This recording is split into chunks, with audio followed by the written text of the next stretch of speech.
and welcome to the State of the Fleet Industry, a weekly video series produced by Automotive Fleet magazine and which is sponsored by Enterprise Fleet Management. I'm Mike Antich, editor of Automotive Fleet, and today I'd like to examine what's occurring in the fleet industry for the week of February 22nd, 2021. And just when you thought it couldn't get any more unpredictable than it already is, we have a near collapse of the electrical power grid in Texas due to record freezing temperatures, which caused widespread power outages throughout the state. And who predicted that? No one.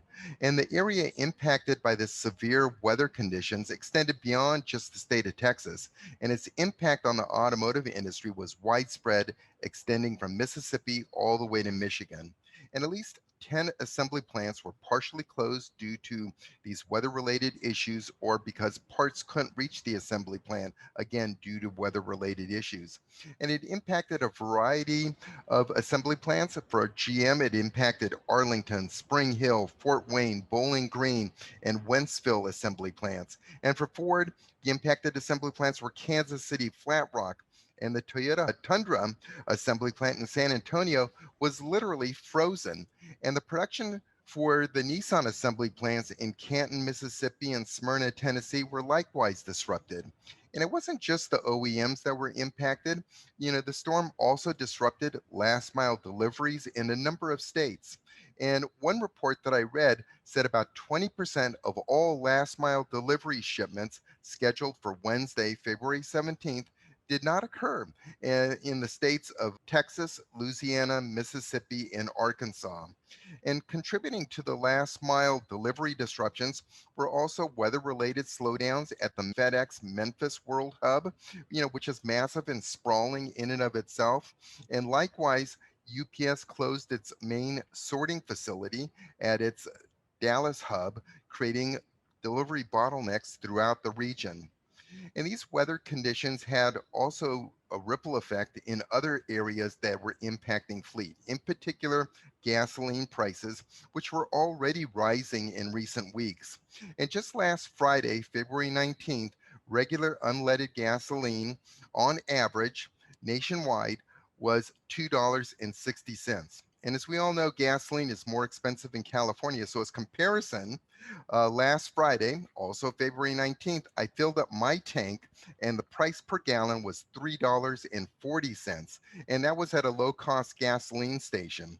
So while the price of fuel has been trending upward, the weather has put even more upward pressure on fuel prices as 11 oil refineries were closed due to these severe winter conditions.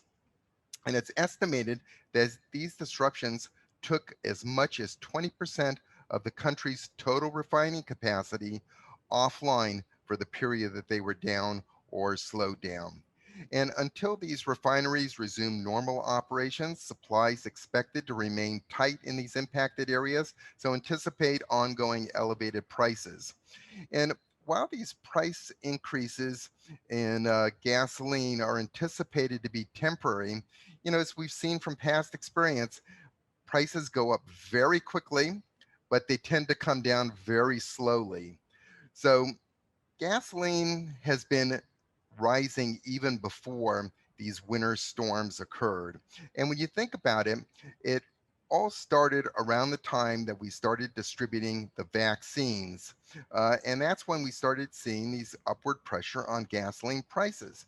And as the theory goes, as more people are vaccinated and as life begins to return closer to normal, people are more likely to drive and fly more, which is going to contribute to increased fuel consumption, which in turn is going to lead to increased fuel prices. And another factor that's not taken into consideration as much is one that's been cited by some analysts who study the fuel market. And they're saying that they're likewise seeing an increase in fuel consumption, but they anticipate that this is going to be caused by the increase in stimulus monies that the federal government is pumping into the economy. And to substantiate this, just recently, Goldman Sachs published a report that estimated that the $2 trillion in economic stimulus spending that's anticipated in 2021 could increase U.S. oil demand by as much as 200,000 barrels per day. And if supplies don't keep up, The higher fuel consumption will put upward pressure on fuel prices.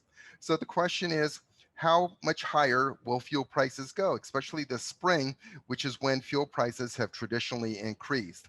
And there are varying forecasts. One forecast by several prominent forecasting companies says that gasoline prices will increase to $3 per gallon in late spring. However, others aren't so sure. One of which is OPIS, which stands for the Oil Price Information Service, and it's an authority on petroleum prices. And it says that seeing prices increase to $3 per gallon may be a bit alarmist. And the reason they say this is because they say that there's a relationship between the retail cost of fuel and the price of a barrel of crude oil from which it's made. And Opus points out that in order to get to $3 per gallon retail cost, the cost of a barrel of oil needs to be around $80. And today, the price is about $64 per barrel. So there's going to have to be a lot of upward pressure on crude oil prices in order for these higher retail prices to occur. So we'll just have to wait and see, who's right and keep our fingers crossed and hope that Opus is the one who's correct.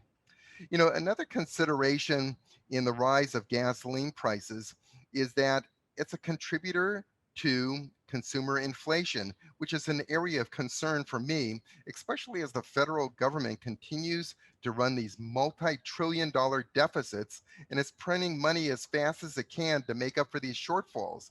And we throw out these terms trillion here, a billion there, and so on.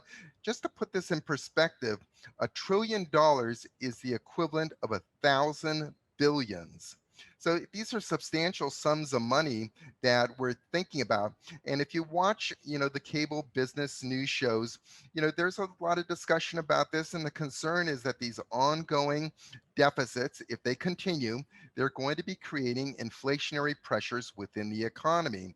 And if you think about it, what impact would these inflationary pressures have on interest rates? If there's upward pressure on interest rates, this is going to have a negative impact on fleet acquisition costs, which are already too high. But this will be a topic for my next State of the Fleet Industry report. And with that said, I'd like to conclude my State of the Fleet Industry presentation for the week of February 22nd, 2021. And I'd like to thank you for listening.